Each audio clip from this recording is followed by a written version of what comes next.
नमस्कार साथियों, आदाब, आभार, सत श्री अकाल, खैर मध्यम है, खम्मा गढ़ी साहब, राम राम साहब।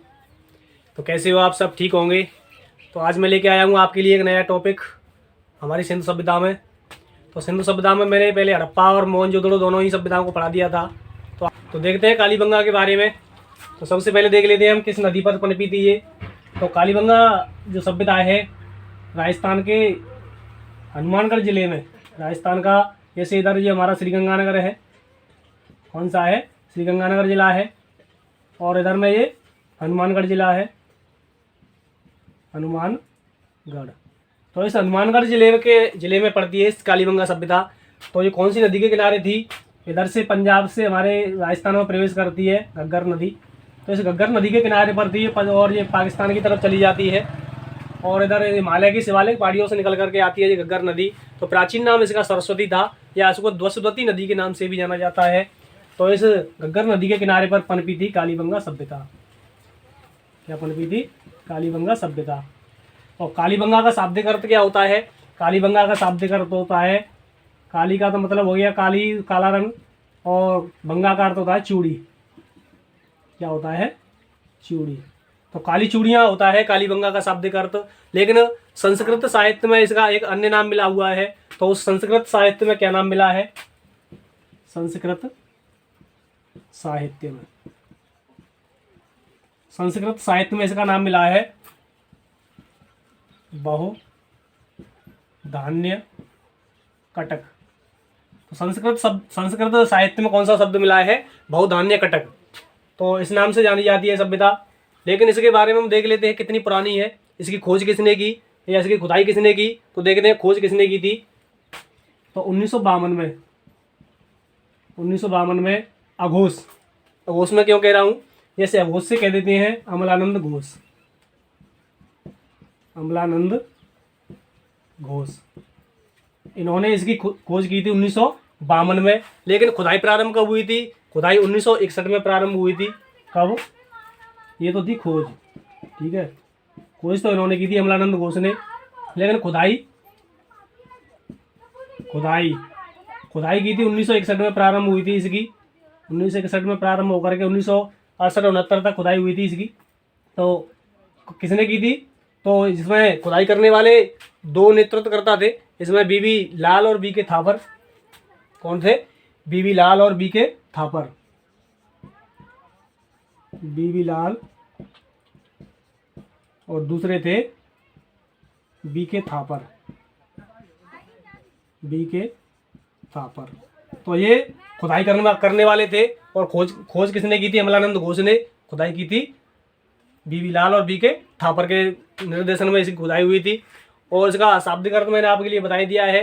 भाई कालीबंगा का शाब्दिक अर्थ क्या होता है? काले रंग की चूड़ियाँ।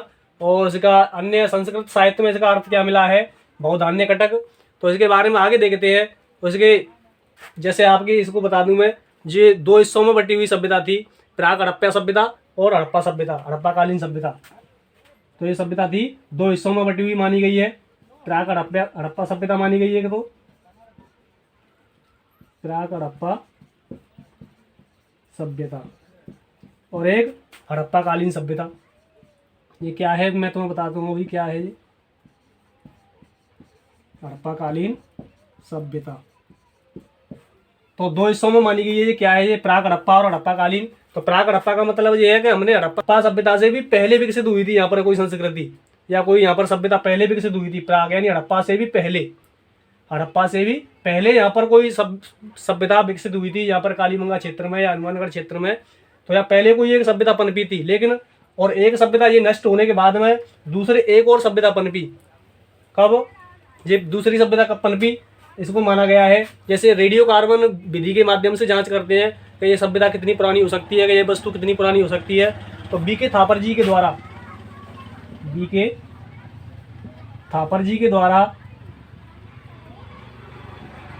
के थापर के द्वारा रेडियो कार्बन विधि के माध्यम से इसकी जांच की गई। तो इसको पाया गया 2300 ईसा पूर्व, 2300 ईसा पूर्व की सभ्यता माना गया है इसको। रेडियो कार्बन विधि से इसको पता चला है ये हड़प्पाकालीन सभ्यता है। तो ये हड़प्पाकालीन सभ्यता या कालीबंगा सभ्यता है, तो ये लगभग 2300 ईसा पूर्व की मानी गई है। तो इसके कुछ हम फैक्ट लिख लेंगे, इनको आप एक बार लिख सकते हैं या इसका स्क्रीनशॉट ले सकते हैं। मैं इनको मिटाता हूँ, आपने स्क्रीनशॉट ले लिया होगा या इसको मैं मिटा सकता हूँ। चलो मिटा देता हूँ मैं।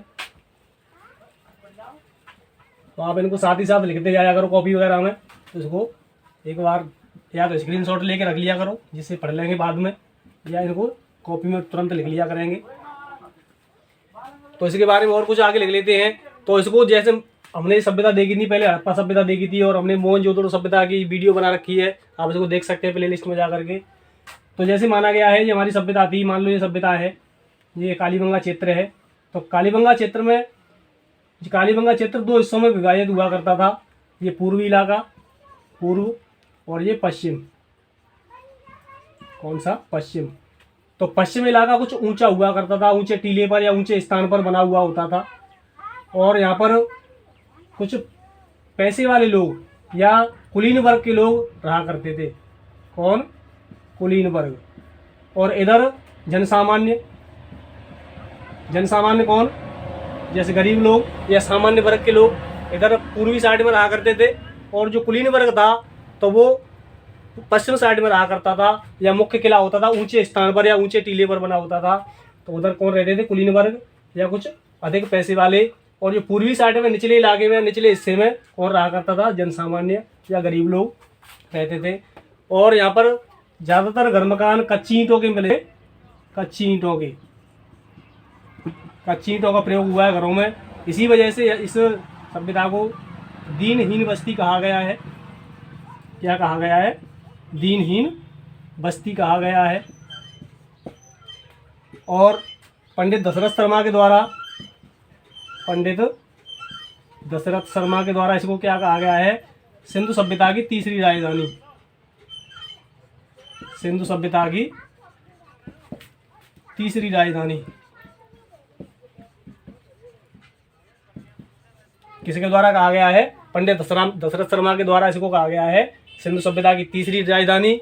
और इसको दीनहीन बस्ती भी कहा गया है, क्योंकि कच्ची ईंटों की बने होते थे वो घर मकान, और यहाँ पर गरीब लोग रहा करते थे पूर्वी साइड में, और जो उच्च वर्ग था, कुलीन वर्ग था, वो पश्चिमी हिस्से में रहा करता था, ऊंचे इलाकों में, दुर्ग के अंदर। और यहाँ पर ऐसा माना गया है घर मकान हुआ करते थे। घर मकानों की व्यवस्था सभ्यता में या हड़प्पा सभ्यता में पढ़ चुके हैं।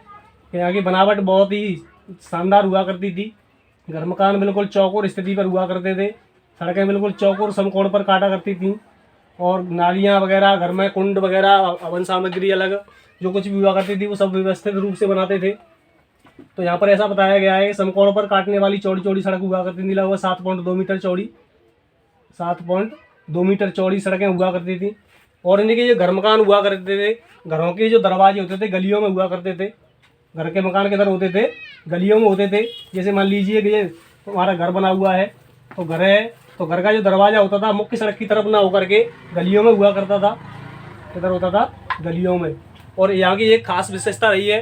तो यहाँ की विशेषता में एक मुख्य चीज़ क्या है कि घरों के अंदर से जो पानी का निकास होता था, पानी के निकास के लिए लकड़ी की नालियाँ बनाई जाती थी। इसकी लकड़ी की नालियाँ, लकड़ी की नालियों की व्यवस्था होती थी। और यहाँ एक तो तुम्हारी ये कालीबंगा सभ्यता है, और पंजाब में धौलावीरा सभ्यता है। तो पंजाब की धौलावीरा सभ्यता और राजस्थान की कालीबंगा सभ्यता, यहाँ से साक्ष्य पाए गए हैं लकड़ी की नालियों के। तो यहाँ नाली बनाने की व्यवस्था थी, वो लकड़ियों की नाली बनाई जाती थी। तो ये व्यवस्था थी यहाँ पर घर मकान बनाने की। लेकिन मैं और तुम्हें ऐसी चीज़ें बताता हूँ अवशेषों के रूप में, जो घरों में काम आने वाली वस्तुएं क्या क्या थी, अब क्या क्या वहाँ पर काम में लेते थे लोग, उनके मैं तुम्हें अवशेष लिखा देता हूँ कि क्या क्या अवशेष वहाँ पर पाए हैं, प्राप्त हुए हैं खुदाई में, उस टीले में।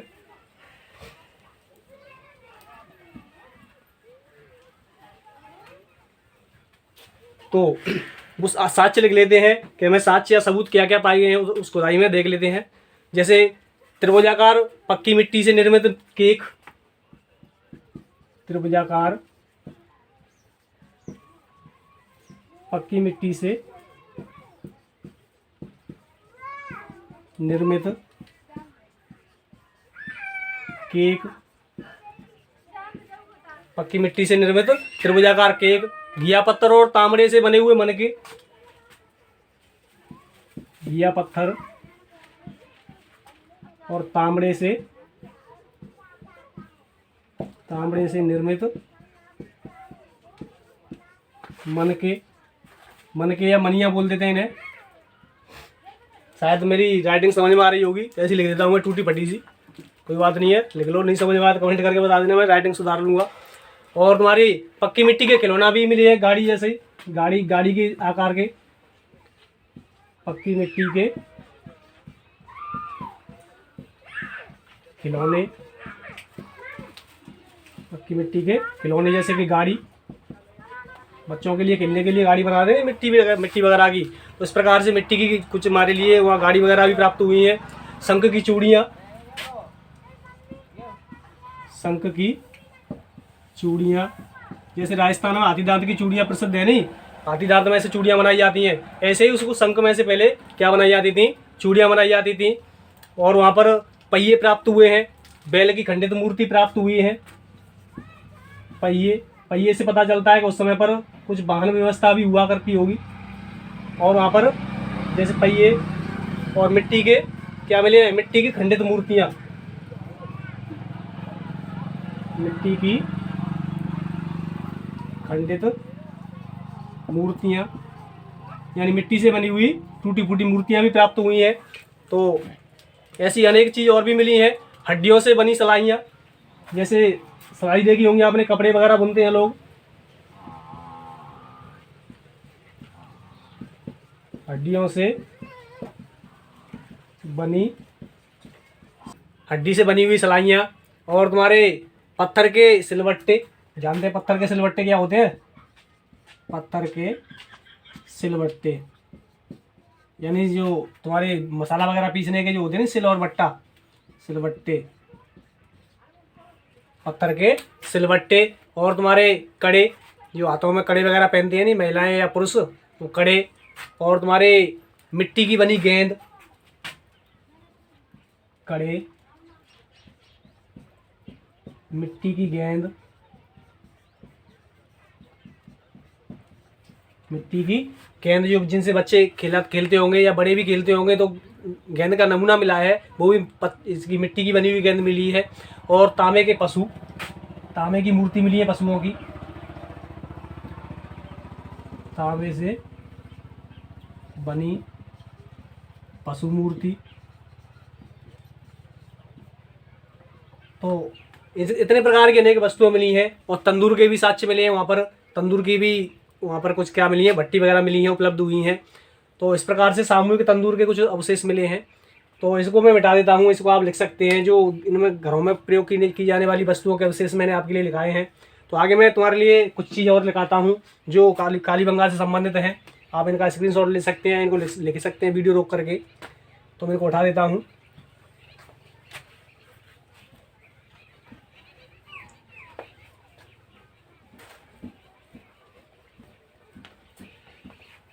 वीडियो को लाइक कर दिया करो यार, बीच में ऐसा थोड़ी है कि वैसी चलती रहे। हमारे चैनल को भी सब्सक्राइब कर दिया करो।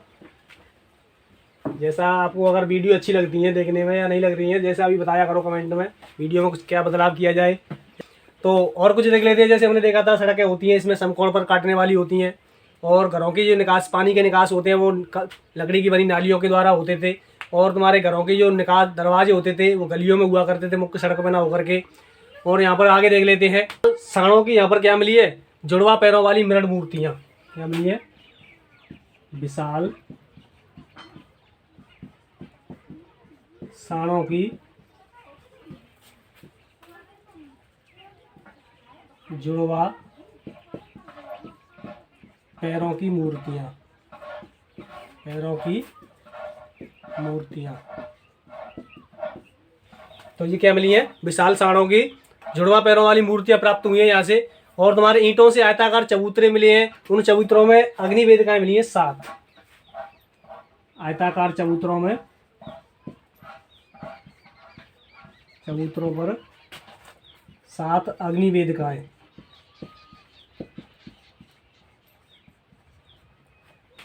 7 क्या मिली है, अग्नि वेदिकाएं।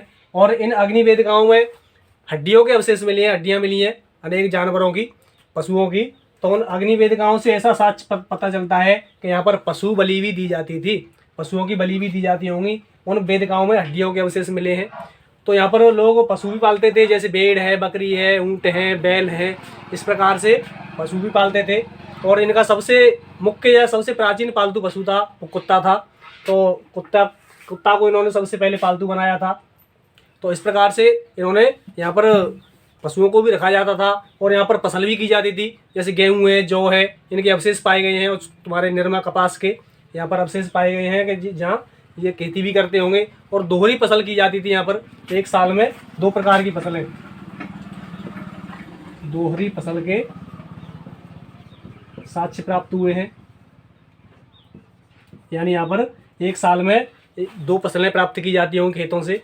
जैसे आजकल भी 2 फसलें 3 फसलें कर लेते हैं, लेकिन उस समय पर 2 फसलों के साक्ष्य प्राप्त हुए हैं। तो यहाँ मातृ पूजा और लिंग पूजा के अवशेष प्राप्त हुए हैं। एक खास बात यहाँ है कि मातृ पूजा और लिंग पूजा के अवशेष नहीं मिले हैं, यानी यहाँ पर शायद मूर्ति पूजा या इनकी मातृ पूजा और लिंग पूजा की यहाँ पर प्रचलित अवस्थाएं, प्रचलित धारणा नहीं होंगी, या यहाँ पर नहीं करते होंगे पूजा वगैरह, तो इनको नहीं मानते होंगे। जैसे अब पहले हमने पढ़ी थी कुछ हड़प्पा सभ्यता, मोहनजोदड़ो सभ्यता, इनमें पशुपतिनाथ यानी महादेव की पूजा वगैरह की जाती थी, मातृ देवी और प्रकृति देवी की पूजा की जाती थी वहाँ पर। लेकिन यहाँ पर पूजा के कोई प्रावधान नहीं पाए गए हैं। केवल यहाँ पर हमें क्या मिली है, हवन वेदिकाएँ भी मिली है, हवन कुंड मिले हैं, वहाँ पर हवन वगैरह के जरूर साक्ष्य मिले हैं हमें। तो कालीबंगा एकमात्र ऐसा स्थान है यहाँ पर भूकंप के साक्ष्य मिले हैं। किसके? भूकंप के साक्ष्य, भूकंप के साक्ष्य मिले हैं। अन्य सभ्यताओं से भूकंप के साक्ष्य नहीं मिले हैं। और यहाँ से हमें एक चीज़ के साक्ष्य सबूत और मिले हैं, जो क्या है, शल्य चिकित्सा के। शल्य चिकित्सा जानते होंगे शायद, आप नहीं जानते हो या जानते हो तो कमेंट करके बताओ। शल्य चिकित्सा के अवशेष, तो यहाँ से खोपड़ी प्राप्त हुई है, उस खोपड़ी में 6 छेद प्राप्त हुए हैं, उस खोपड़ी में 6 छेद मिले हैं। तो उन 6 छेदों से हमारे कुछ उनके जो ज्ञाता थे या उनके कुछ खोजकर्ता थे या उनको सबूतों को एकत्रित करने वाले तुम्हारे विश्लेषक थे, उन विश्लेषकों ने इसका अनुमान लगाया है कि यहाँ पर लोग शल्य चिकित्सा यानी सर्जरी करते थे, ऑपरेशन करते थे। यहाँ के लोग ऑपरेशन के बारे में भी जानते थे। तो इस प्रकार की कुछ जानकारियाँ प्राप्त हुई हैं। तो और यहाँ के पशुओं में मैंने तुम्हें बताया था, जैसे भेड़ बकरी हैं और तुम्हारे गाय भैंस, बैल भैंसा, सुअर ऊँट वगैरह ये पशुओं को पालते थे। तो इस प्रकार की जो तुम्हारी जानकारियाँ थी सभ्यता के बारे में, जो मैंने सब प्रकार की बताई है तुम्हें, शायद इन तुम्हारी जानकारियाँ दी गई हैं, इनमें से शायद किसी प्रश्न में, किसी भी परीक्षा में कोई प्रश्न अलग नहीं जा सकता है इस कालीबंगा सभ्यता से। तो जितने भी मैंने तुम्हारे लिए साक्ष्य सबूत बताए हैं या इनकी यहाँ की स्थिति बताई है या यहाँ के नगर व्यवस्था बताई है, पश्चिम में कुछ कुलीन वर्ग रहा करता था, पूर्व में जनसामान्य रहा करता था, और पूर्व पश्चिमी साइड के जो किले होते थे या उनका रहने का स्थान होता था वो ऊंचा होता था, उच्च स्तर होता था। पूर्वी साइड के जो लोग रहते थे, गरीब लोग या सामान्य लोग, कुछ निचले स्तर में रहते थे। कच्ची ईंटों का प्रयोग हुआ है इनके महलों में, घरों को बनाने में। तो इस प्रकार से मैंने जो A to Z जो तुम्हारे जो साक्ष्य थे, सबूत थे, जो या A to Z जो तुम्हारे कुछ आने लायक फैक्ट थे, वो सब वीडियो में बता दिए हैं। तो इनको एक बार वीडियो को दोबारा से देख लेंगे तो आपकी समझ में बिल्कुल सटीक आने वाला है। तो जैसी भी मेरी वीडियो आपको लगी हो तो कमेंट करके अवश्य बताएं कि कैसी वीडियो रही। और अन्य सभ्यताओं के बारे में भी बताएं कि मैं अन्य सभ्यताओं के बारे में भी, राजस्थान की अन्य सभ्यताएं जैसे आहड़ है और तुम्हारी गिलुंड है, रायसमंद वाली, कड़ेश्वर है, सीकर वाली, इन सभ्यताओं के बारे में भी वीडियो बनाई जाए या फिर नहीं बनाई जाए, जैसा भी है आप अपना राय या कमेंट करके जरूर बताएं। धन्यवाद।